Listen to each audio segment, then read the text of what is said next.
Hello everyone, and thank you for tuning in to the weekly report.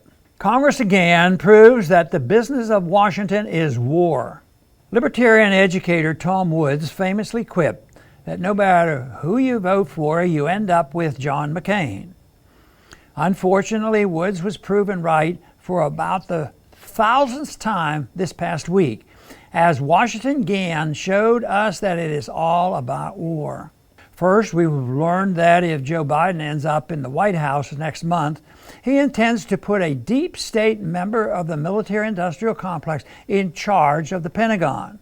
General Lloyd Austin will be only the second defense secretary in decades to require a special Senate waiver to serve in that position. General James Mattis under President Trump also needed a waiver, as he had been out of the military less than the required 7 years before becoming defense secretary.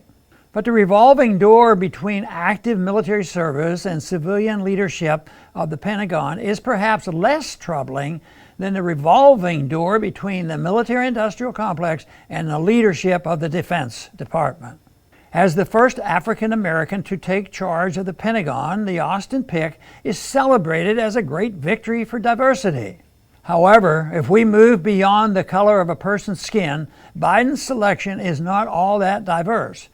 General Austin was head of the U.S. Central Command under an Obama administration that launched a brutal war on Libya under false pretenses and pursued a regime change policy in Syria that involved arming and training jihadists. Upon retirement, as is all too common with military leaders, he cashed in on his service with a position on the board of military contractor Raytheon. Austin will be business as usual for Washington's warmongers and the military contractors who make a fortune inventing endless conflicts overseas. Then things went from bad to worse as the yearly monstrosity called the National Defense Authorization Act, NDAA, was passed with an amendment severely restricting the U.S. president's ability to remove troops from Afghanistan and Europe. Offered by neoconservative Congresswoman Liz Cheney, daughter of the warmongering Dick Cheney, the amendment all but guarantees that America's longest war in history will continue pointlessly onward.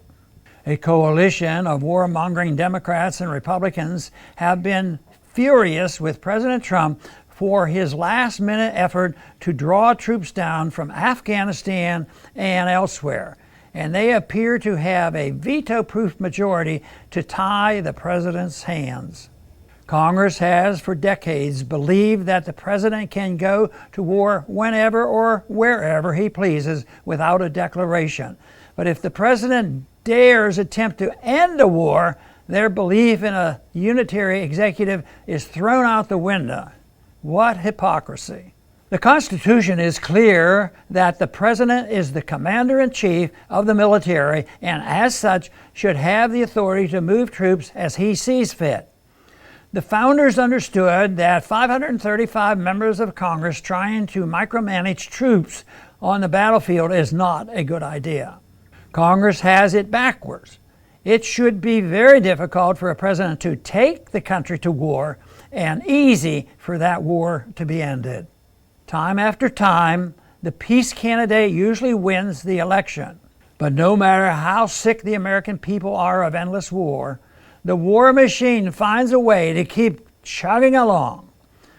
What will it take to return to a policy of peace and prosperity? Thanks for listening.